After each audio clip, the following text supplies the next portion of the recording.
You're listening to the Options Insider Radio Network, the home of the Options Podcast. For more quality options programs, visit theoptionsinsider.com or search for Options Insider Radio Network in your podcast provider of choice. Listeners can also access all of our programming through our mobile app available in the iTunes and Google Play stores. Select programs are also available via live stream at mixlr.com/options-insider. That's mixlr.com/options-insider. Don't forget to follow along with your favorite programs and submit your own questions for the hosts at twitter.com/options, stocktwits.com/options, facebook.com/theoptionsinsider, or via questions at theoptionsinsider.com.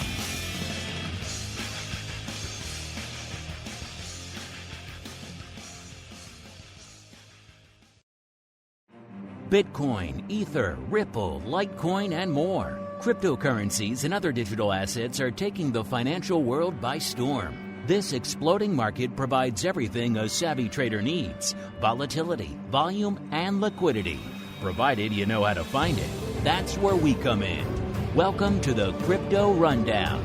Each week, we'll break down the latest trading activity, trends, and developments on everything from coins to tokens, futures, and even OTC options. If it's moving the crypto markets, then you'll find it on the Crypto Rundown. This program is brought to you by Genesis Volatility, also known as GVol, home of institutional-grade crypto options analytics. Whether you're trading CeFi options or DeFi options, cryptocurrencies move. Use GVol Analytics to analyze implied volatility, model realized volatility, structure positions, and unlock alpha. For more information, visit gvol.io. That's GVOL.io. Now it's time to dive into the exploding world of cryptocurrencies and digital assets. It's time for the Crypto Rundown.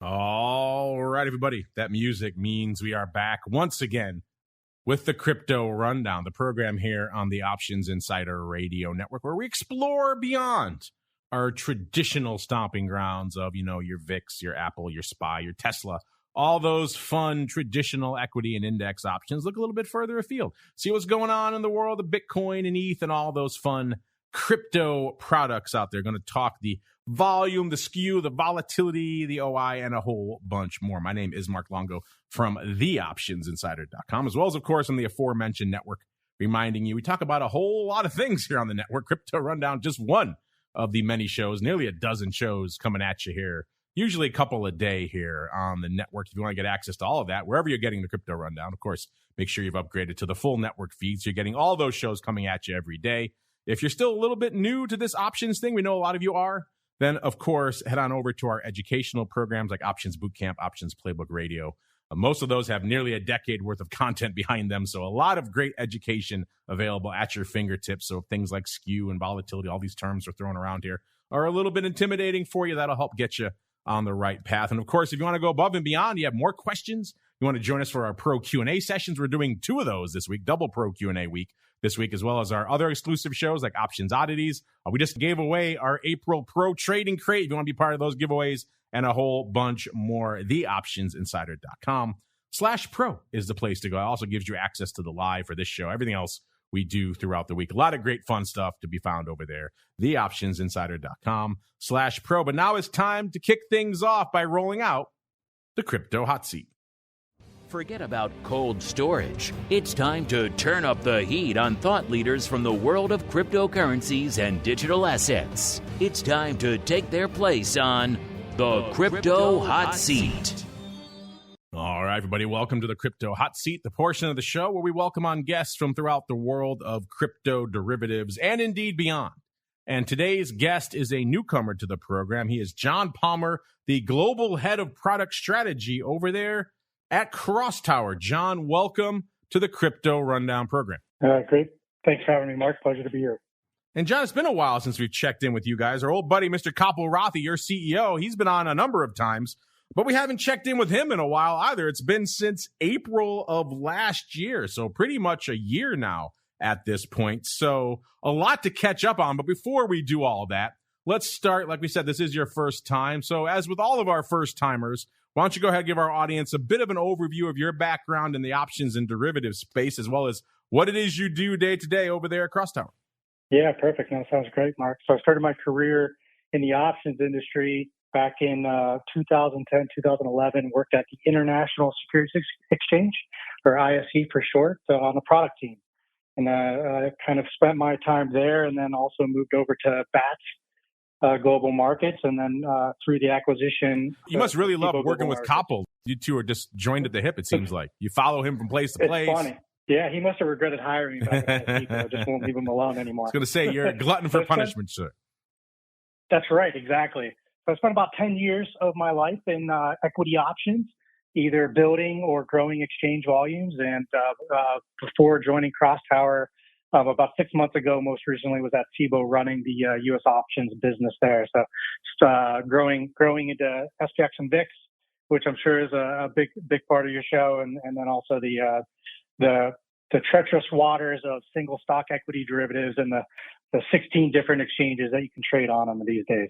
So I'm curious for you. You spent a lot of time in the equity option space. What's it been like making the transition to the dark side of crypto, where the game is different, the products are different, the rules of engagement are different? It's pretty much all different, John. What's it been like? Yeah, it's like drinking from 10 fire hoses at once.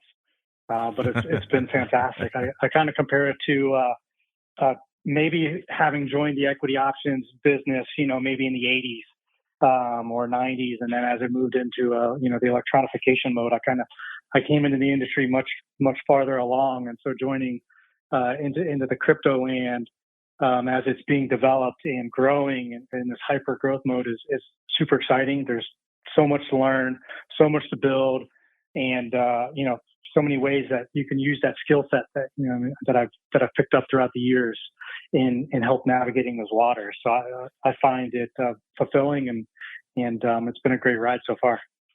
And, I mentioned it's been a while since we checked in with you guys, over a year. Obviously, we have a lot of new listeners joining the program every week. So maybe for our new listeners, give us a quick catch up. What the heck is CrossTower, John? Yeah, so CrossTower, we're a digital asset business. We operate two exchanges, one in the United States and one out of Bermuda, which provides access to non-U.S. customers globally.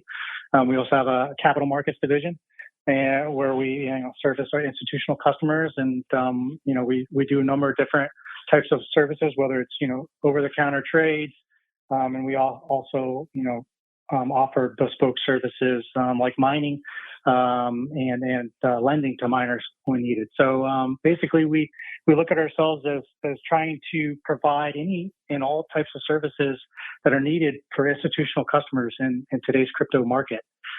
Given our vast expertise from you named Koppel and myself from the derivatives markets and many of our other senior executives on staff, we've put together a tremendous team to be able to service those institutional customers as they start to navigate the treacherous waters of the crypto market.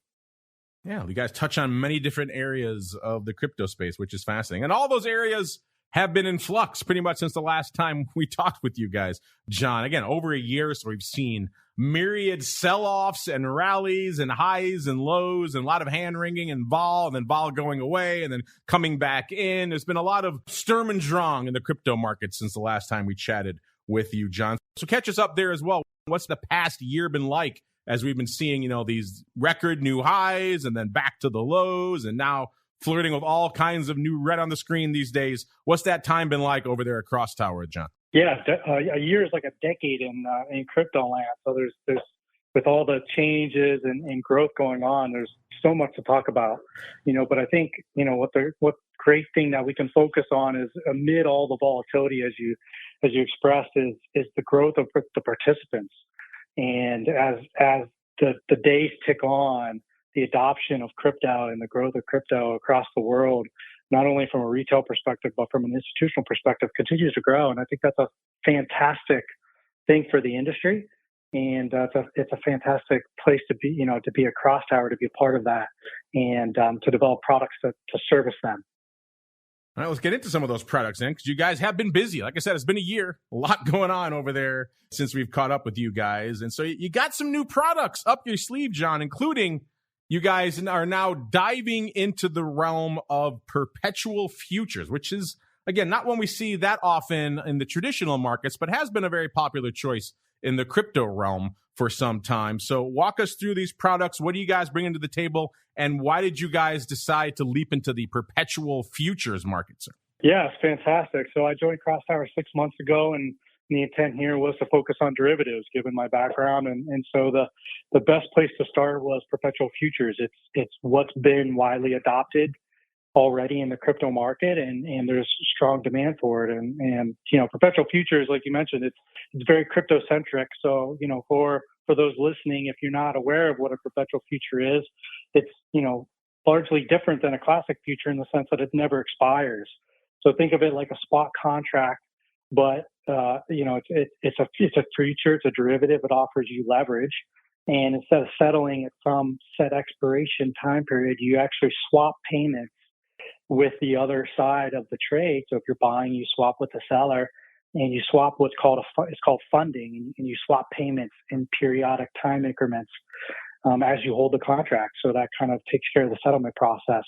So I always compare it to it's like a spot contract, but with leverage, and it's a derivative product. So we have strong demand for that. So that was the first and easiest choice for us to dip our toes in the derivative market. And we've been live for 6 weeks from this point on, and we're seeing tremendous growth. Last 2 weeks, we've seen give or take 50% week over week growth in our trading volume. So it's just fantastic. And that kind of just proves to the demand and the appetite for a product like this in the market. And there are obviously all different types and sizes of futures out there. CME coming in with the 5-coin future, and then now going the micro size. A lot of people have the 1-to-1. What size future are we talking about here, John? Yeah, so for us, it's 1-to-1. One perpetual future represents one future contract or one token of perpetual futures in whatever native token you're holding. So at CrossTower, we currently offer 12 different perpetual futures contracts on cryptocurrencies, and that list is growing. We look to offer upwards of 20 to 30 by the time we're done rolling out our platform. And the difference in perpetual futures compared to what you'd find at like a CME is for the most part across the industry outside of maybe CME, most perpetual future contracts are always going to be 1-to-1. You will find some exchanges that offer inverse versus what they call vanilla perpetual futures contracts. At CrossTower, we offer vanilla, and what that means is you buy and trade it and settle it based on the quoted currency. So, for CrossTower, we quote ours in USDT. So you bring your USDT to CrossTower, and you can buy, Mana or Aave or Ripple or Uniswap, to name a few, with your USDT. Versus an inverse perpetual contract, futures contract, you would actually buy and settle it in the native currency. So you'd bring your Aave, or you'd bring your Mana, and you could do that. So there's choice among the community and the exchanges in terms of how you want to interact with perpetual futures. But for the most part, all perpetual futures are kind of 1-to-1. Yeah, that product choice is getting just almost overwhelming these days in the crypto space. We're just talking about that on our in-person panel I did a week ago now. If you think you know everything about options, if you've been in the option space for a long time and you think you have a handle on these things, just go dip your toes in the crypto derivatives waters, the vaults and inverse perpetuals, all these things that are just very much the bleeding edge, very experimental, a lot of interesting, new, sometimes make even me, I look at it and say, I scratch my head and say, what are they up to here? There's a lot of esoteric things going on in the world of crypto derivatives, John. It must be exciting for a product guy like you to be able to play in these waters where, again, like I said before, the rules of engagement are very different and the handcuffs are kind of off. You guys can really experiment and go as wild as you want, John. It's got to be pretty free. When we do think about these products, we want to make sure that there's number one, demand, and there's number two, liquidity. We want to have a market. We want to have a strong market and a deep market, and we want to have great price selection, right? So having liquidity providers provide their service to our market is really important. And as you can imagine, even in the equity options perspective, that's a really important piece, and so that still holds true in crypto. And from that standpoint, the other piece is to make sure that our consumers and customers know what they're buying, right? So education is a huge part of this, making sure, to your point, inverse versus vanilla perpetuals. You have classic futures with an expiration. You have perpetual swap futures with no expiration. It's really important that, we educate and we give consumers all the information they need to be able to make the right investment decision that they want to, right? We're not providing them advice, but we are, providing them choice to show how they want to take their position in the market, right? And so perpetual futures gives them that choice to, use it as a hedge, or if they want to speculate, they can do that as well. And they can take a long position, they can take a short position, which, isn't necessarily as easy to do in the spot currency. Oh, John, liquidity and education are overrated. Just throw all your money in a DeFi options vault and let the dice fly, right? That's how we do this here. That's right. If you want to take those risks, go for it. There's some high yields that you can earn out there. Certainly are. There certainly are some yields on these products, which is always fascinating. We mentioned the products and how they work, but one of the other key characteristics of all these types of contracts is what they're indexed off of. I know, like you mentioned, the CME, they go off of their Bitcoin reference rate, which aggregates 5 different venues, I think maybe up to 6 now, so they don't get any aberrant prices. What are these perpetual futures? What are they indexing off? Yeah, it's a similar methodology, actually, and this is pretty constant and pretty standard in the industry.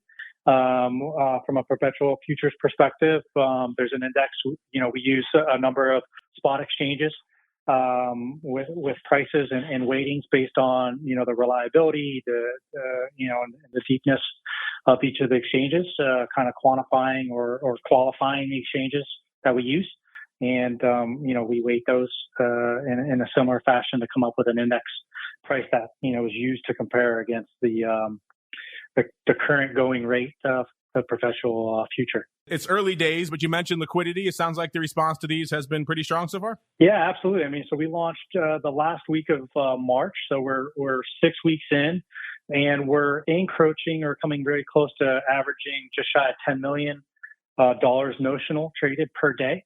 So this last week we traded just under 60 million for the entire week, which is fantastic growth. So the first week we did roughly 2 million for the entire week, and now we're doing almost 60 million 6 weeks later. So just fantastic response from the market, from the community. Liquidity providers are there providing great tight markets, which as the options market always says, your quote is the best advertisement. And so I'm a firm believer of that, and making sure we have great liquidity in quotes. And I think the volumes speak for themselves. So we're really excited to see that, and we're excited to continue to roll it out to see continued growth. Well, speaking of new products, John, they don't get much newer and crazier than the world of NFTs. We just saw that brought to life again over the weekend with some new NFT offerings wreaking havoc on the ETH marketplace for a little while out there. You guys are now diving into that ever-evolving, ever-controversial world of NFTs. Tell us, what is CrossTower bringing to the world of NFTs, John? Yeah, so we just recently announced the launch of our NFT platform, where we're focused on exclusive content, working with artists, creators, and folks that want to bring their NFTs and mint them on the CrossTower network, and offer kind of an exclusive access to purchase that content and those NFTs. So more to come from us in the future. But we most recently announced a partnership with the Arabian Camels community with their Antera movie, which is the first Hollywood movie that's going to be produced by strictly off of DeFi and through NFT drops. So we're proud to partner with them, and the NFTs as part of that movie will be exclusively available on the CrossTower NFT platform. Arabian Camels, I love it. So much going on in the world of crypto. I'm still amazed we haven't talked to you guys in over a year. Glad to see you guys have been busy in that absence there. Coppel's been working you pretty hard over there, John. So I appreciate you taking the time to join us here in the crypto hot seat. But before we go, hopefully not for another year. Hopefully we get you guys back on sooner to catch up. But before we go, John, you mentioned the NFTs, you mentioned the Perpetuals. Anything else you guys have up your sleeves? Maybe you want to leave our audience with a bit of a hint, a bit of a tease of what's coming down the pike from you and the CrossTower team. Now is the time, sir. the floor is yours. Perfect. I appreciate it. Well, as you know, we came from a specific type of derivative in the equity world, and we currently don't offer that on CrossTower. So you can expect more types of derivatives from us in the near future. It's very exciting, and hopefully I'll be back on to kind of talk about those in the very near term. Ooh, an options tease. I like it, sir.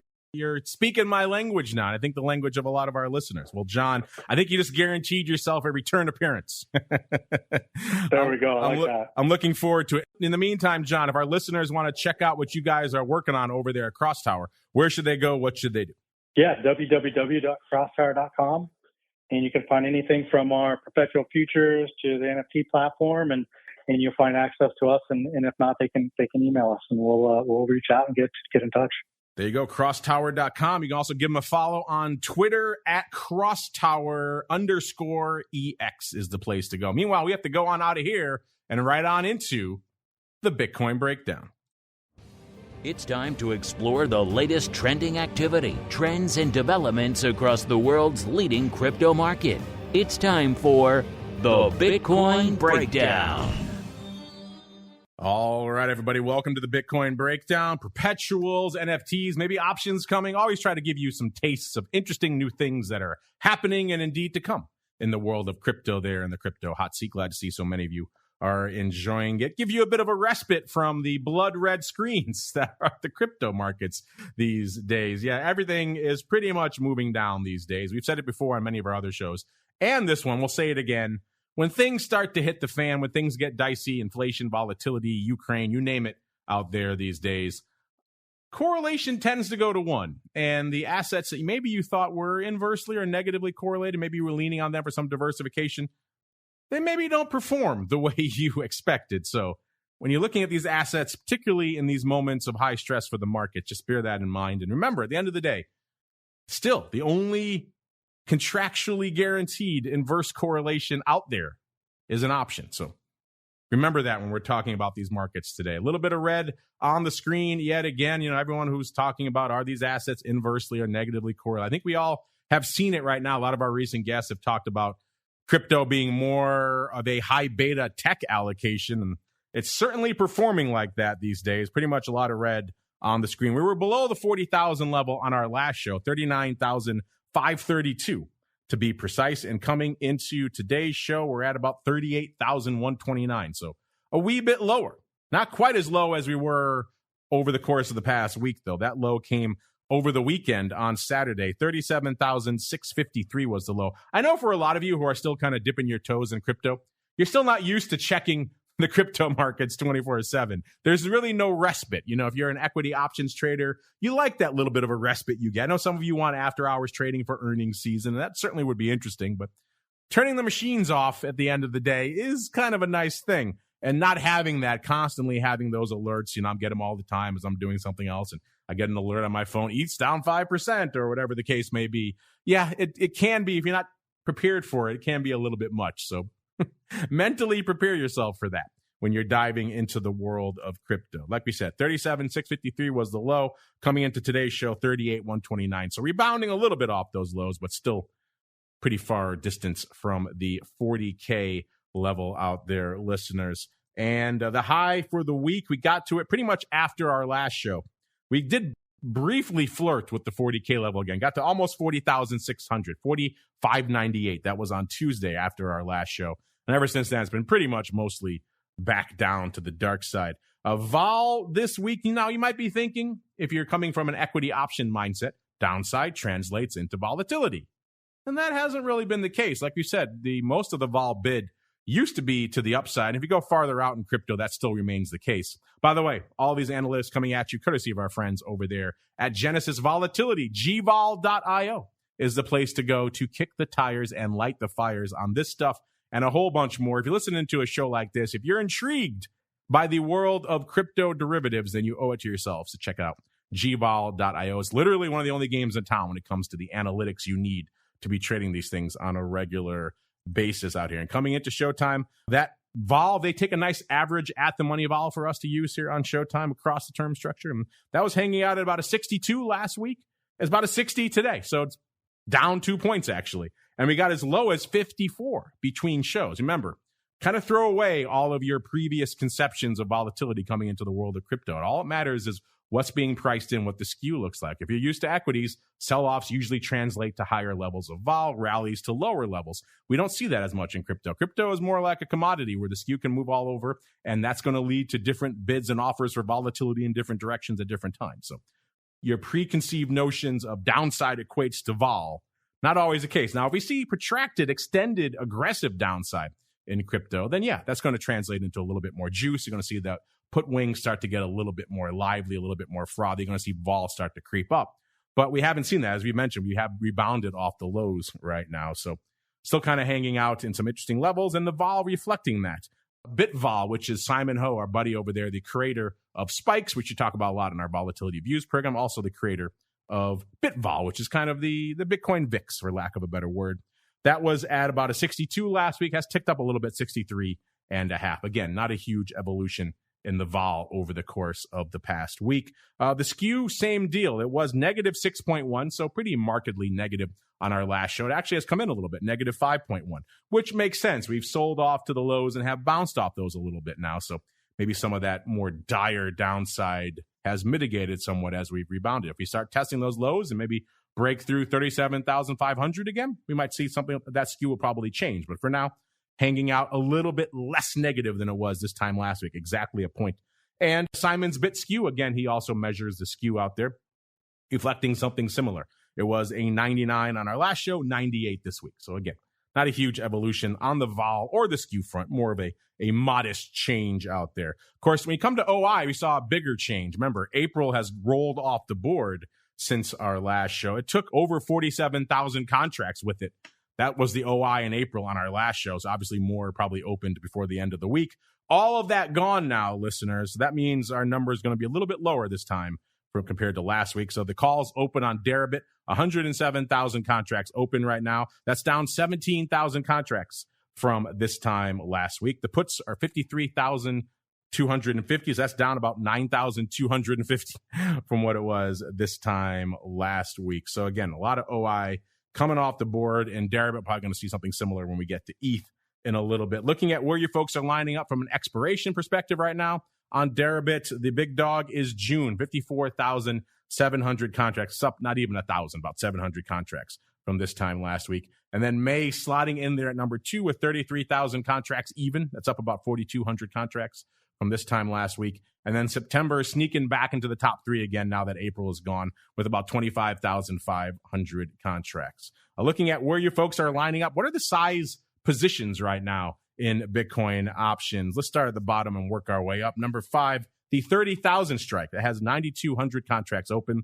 That's down nearly 2,000 from this time last week. Number 4, the 80,000 strike. So we're kind of jumping all over the place. 50,000 point differential here from 30,000 up to the 80,000 strike for number 4. That has 9,400 contracts open. That's back in the top 5 after a bit of a hiatus. Number 3, the 70,000 strikes are coming back down a little bit. That has 9,500 contracts. They're pretty neck and neck for all the bottom 4 of our top 5 here. 9,500 for number 3. That's down 500 for the 70,000 strike. Number 2, back down some more to the 40,000 strike with 9,600. That's also back in the top 5 after a bit of a hiatus. So number 2 is 9,600. Number 3 is 9,500. Number 4 is 9,400. And number 5 is 9,200. So what is the top spot? What is the big dog in Bitcoin options this week? It is the 60,000 strike. So back pretty much near our previous all-time highs that we hit in the 60,000 range, 60K strike. So bit of a ways to go to get there. That has 13,000 contracts open. That's down 2,000. Again, when you have a lot of contracts rolling off the board like we saw after our last show last week, it's going to mess with the OI a little bit, and that's being reflected here. But still, interesting stuff in the world of OI. In terms of action, it was a decent week, not the most active week. Our busiest day was actually our last show day, April 25th. So 19,000 contracts, nothing coming close to that the rest of the week, which is interesting because we did see some sell-offs there. And when we get to the CME contracts in a little bit, we did see some flurries of activity there later in the week. In fact, let's just get there now. Let's go out to CME now. And on the Bitcoin options, we saw a whopping nearly 461 going up on Friday. Now, you might say big whoop, 461. But again, this is a contract that can do 10, 20 in a day sometimes. So to see 461, remember, this is a 5X contract. That's pretty sizable. And nearly 500, I'll have to go check and see, but that might be the record for the most volume we've seen in those Bitcoin options. I mean, look at the OI is up 600 now as a result of 2224. So someone awakened for some size over the past week in those big CME Bitcoin options, which is interesting. We don't usually see that. And we didn't see commensurate action in the big futures, which is equally strange. We only saw 6,200 going up on our last trading day, which was Friday, obviously. We've seen these futures do easily over 30,000 contracts. So 6,000 is kind of nothing. That's kind of the bare minimum.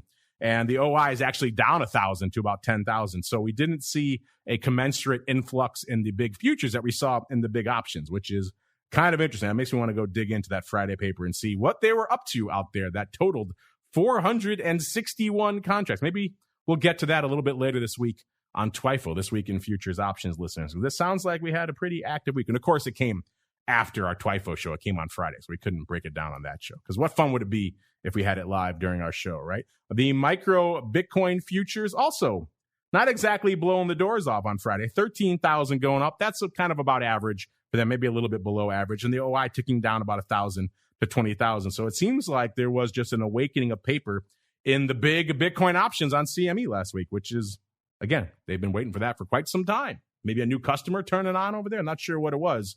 We'll have to dig a little more as we keep on rolling. It is time to explore the altcoin universe. It's time to move beyond Bitcoin and find out what's moving the rest of the crypto marketplace. It's time to boldly venture into the altcoin universe.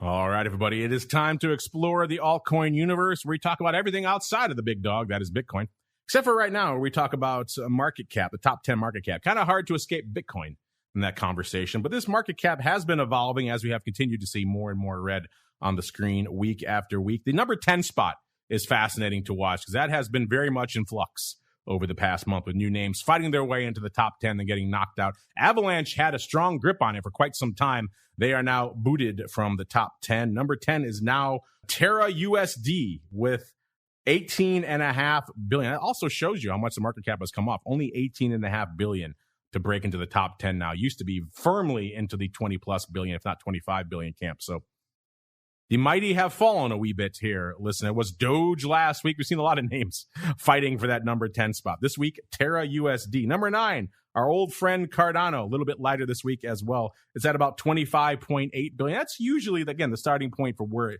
it usually takes to break into the top 10. So again, things looking a lot lighter out there this week in the altcoin universe. Number 8, good old Luna, 28 billion, pretty much exactly. Number 7, Solana, another one that's a little bit lighter this week, 28.5 billion. This one's been all over the place. It was down to 80 a few weeks ago, back up to over 100, now back down to about 85 and change. A lot of living being done out there in Solana. XRP, people are waiting to do living in this one. They're still waiting for this settlement from the SEC, one way or the other. It's hanging out right now at about 28, just a tick under 29 billion. Still good for the number 6 spot for XRP. Imagine what XRP would be doing if this sort of Damocles was raised from its head. We might actually have some real market cap, or maybe if the SEC leans the other way, it might get wiped out of the top 10, but it's kind of just been hanging out at this middle of the top 10 for a couple of years now with no real resolution, which is frustrating for everybody involved. Number 5, USD coin, 49.5. That's a big jump, listeners. So number 6, we go from about 29 billion to number 5, 49, almost 50 billion. That's a huge leap between 6 and 5. So the bottom half and the top half of our top 10 this week, kind of different stratospheres there. Number 4, good old BNB hanging out at about 62.5 billion. Number 3, it's Tether at about 83 billion. Then we leap up yet again. You know, the two big dogs, kind of hard to hold a candle to them. Number 2 is ETH, 336 billion. And number 1, ever lighter, Bitcoin, 726 billion worth of market cap. Let's go around the horn. Let's go back out to ETH. Number 2 on the market cap listing. Number 1 in a lot of your hearts, I know, out there. Looking a little bit lighter this week as well. Had some turmoil over the weekend, of course, as we saw this fallout from the apes hitting their NFT listings over the course of the past week. Seems like it has recovered a little bit of that because the low over the weekend was 27.27. Again, a lot of that coming on Saturday in the midst of all this kind of NFT brouhaha. It has recovered some of that now, 27.94 when we kicked off the show. On our last show last week, we were at 29.36, so we are still down almost 150 handles, about 141.5 from where we were this time last week. So ETH still looking lighter, as pretty much everything in the crypto space is this week. Vol-wise, similar story to what we saw out there in Bitcoin. We were at 65 on our last show, ticking up ever so slightly to a 66 right now. Skew-wise, a bit of a departure from Bitcoin. Bitcoin had actually retreated about a point. We're seeing 1 point or so more negative this week on ETH. We were -5 last week, -6.2 this week. OI, same story in terms of April rolling off the board, taking a lot of paper with it. In the case of ETH, it took over 400,000 contracts with it. So we're seeing, I should say, a lot lighter OI this week as a result. The calls on Deribit about 1.15 million open. That's down about 50,000 from this time last week. And the puts 615,000 contracts open. That's down about 45,000. So we're still hanging out at that roughly 2-to-1 calls over puts ratio that we've been hanging out at, seems like forever now out here in ETH land, and a similar ratio in Bitcoin as well. In terms of the most active days, it was our last show day, like we saw with Bitcoin, 246,000 contracts going up on Deribit. It may sound like a lot, but we've seen more than that going up not too long ago. We saw back in January 400,000 contract days. So a far cry from what we saw just a few months ago out here. A decently active week, but nothing really blowing the doors off over the past week. In terms of expiration, where are you folks lining up right now? Again, April gone, took quite a bit of paper with it. June is still the big dog, 575,000. That actually managed to tick up a little bit this week. So June adding paper as maybe some of those folks with April off the board, rolling or establishing new positions in June as a result. Number two, a distant number two with only 311,000 contracts is September. That's up about 8,000 from this time last week. Remember, ETH, those traders tend to just love the quarterlies. They hang out there pretty much all the time. And then number three, bringing up the rear, is May with 301,000 contracts. That's a newcomer to the top three. We'll see if it can usurp September to get to the number two spot. In terms of the action, where are you folks lining up? What are the size positions right now in ETH options? Let's break down the top five here as well. Start from the bottom. Number 5, the 6,000 strikes. I said we're hanging out a little bit shy of 3,000 right now. This is pretty much a 2Xer out here in ETH. The 6,000 strike has 87,000 contracts open. That is a new addition to our top 5 from last week. Number 4, again, kind of moving all over the place from the 6,000 strike to the 20,000 strike for number 4. That has 100,000 contracts open. That's up 1,000 from this time last year. What would it take to get us up to 20K in ETH, listeners? That would be interesting. Would that be at that point? Are we hitting the flippening then? It would be interesting. Number 3, back down again to the 4,000 strike, 111,000 contracts. That's down a whopping 20,000 contracts from this time last week. So obviously a lot of 4,000 strike positioning in the April expiration month. A lot of that going the way of the dodo over the past week. Number 2, the 5,000 strike with 122,000 contracts open. That's also down a couple of thousand from this time last week. And number 1 is still the 10,000 strike. That's still the big dog out here. That has 130,000 contracts open. That's actually up 13,000 from this time last week. That's kind of interesting.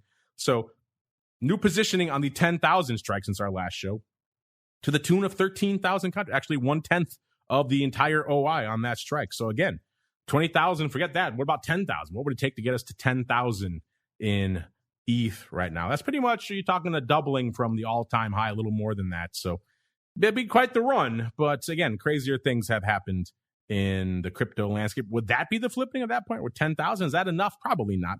But an intriguing thing to discuss, I know, for a lot of our ETH bulls. They would certainly love to see that happen. In terms of what was going on this week on CME from an ETH perspective, remember, they have a bunch of ETH offerings over there, and now including the newest additions out there. We saw 4,000 of the big ETH futures going up on Friday. Those are, again, the huge multiplier. We were talking about multipliers earlier with John. These are not one-to-one. These are very beefy contracts. And the OI ticking up ever so slightly to about 3,600 contracts, up about 200 from this time last week. So not a lot going on the big ETH front, but on the micro ETH futures front, they were tearing it up on Friday. 43,000 contracts going up on Friday. Again, I'll have to go check and see if that is a new record for that contract, only listed back in December. It doesn't have a lot of history behind it, so it very well could be a new record. And the OI exploded, up 22,000 contracts to 67,000 contracts. That is, again, I think the technical term is a freaking ton of paper for these contracts. So a lot of people diving into the big CME Bitcoin options on Friday and the micro ETH futures. Again, we don't have the data here yet for the options. Those are kind of new additions. They're still kind of percolating through all the analytics platforms. So we're waiting to see on those. But the micro ETH futures, if they were lighting it up, chances are the options were doing pretty well as well. Let's see what else is doing well out here. Perhaps not so much this week. XRP, we were just talking about this in the altcoin universe top 10 rundown earlier. Looking a little bit lighter at about 60 cents when we kicked off the show. It was 67.3 cents last week, so down over 7 cents on the week. Our old friend Dogecoin, man, it looked all right last week. It was finally breaking back into the top 10. Everyone's talking about Shiba Lambos. Maybe you're going to get those Doge Lambos. A lot of those on the heat, of course, on the heels of Musk. They call him kind of, Mr. Doge out there. All the headlines with Musk and Twitter and Tesla, that usually tends to lend a little bit of love and joy to the Doge crowd. And they were basking in that afterglow last week. Not so much this week. It's down from 15.3 cents last week to 12.8 cents this week. So down over 2.5 cents on the week. Not a good week for the old Doge. Litecoin, same deal. About 103 on our last show and about 99 coming into start of this show. So down about exactly 4 handles. Cardano taking a drubbing, 87 cents last week, 77 cents this week, down nearly a full dime. Polkadot, same deal, 17.7 on our last show, 14.7 on this show. So down exactly 3 points. And if you needed more bloodletting in your life, Solana, 98.9 on our last show, 85.8. So down over 13 handles this week. And why not? Let's round out the bloodletting here with a little bit of the old Shiba. Unfortunately, for all you holding out hope, no Shiba Lambos this week, listeners. We are at a 0.000024 on last week's show. Now we're down to a 0.000020. All right, everybody. That music means we're going to draw to a close the altcoin universe as well as this episode of the Crypto Rundown. I want to thank our guest, Mr. John Palmer from CrossTower, for joining us in the crypto hot seat this week. Remember, to learn more about them at crosstower.com. And of course, you know where to go to learn more about all the analytics we talked about on this show, and really a whole bunch more. We're just scratching the surface of what they have to offer. You want to find out for yourselves, kick the tires, and light the fires? Gvol.io, Gvol.io is the place that you need to go. Meanwhile, we need to get on out of here. But as I mentioned, a lot of living to be done on the network this week. It's another double pro week because we like you folks so much. So starting off tomorrow, we have a double options bootcamp extravaganza. You guys asked for a episode of Tales from the Trading Floor. We may indulge you with that this week, as well as your questions, great topics, education, a whole bunch more. Also going to do a pro Q&A for all of our pro members with the one and only Uncle Mike himself. Back on Wednesday for a rare double OPR edition. You get in the huddle and an OPR live to tape. You're getting a taste of both this week for our pro members anyway. They're getting those. Everyone else has to wait a week. Everyone else on the on-demand side also has to wait for the options boot camp. And of course, everybody on the pro side, you're getting the return of none other than the legend himself, Mr. Tony Saliba, to answer your questions. He loves answering your questions. Go figure. He's having a ball. We have to fight to keep him out of the hot seat. He wants to be in there all the time. He's coming back on Wednesday for, again, double pro Q&A. If that's not enough, Friday options oddities. You got a whole bunch of stuff coming at you this week on the pro side. TheOptionsInsider.com/pro is the place to go to learn more. And of course, we'll see you back here next week. Another episode of the Crypto Rundown. Stay safe out there, everybody.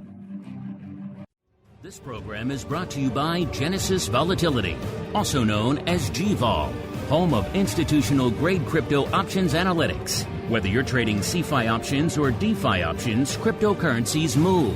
Use GVol Analytics to analyze implied volatility, model realized volatility, structure positions, and unlock alpha. For more information, visit gvol.io. That's GVOL.io.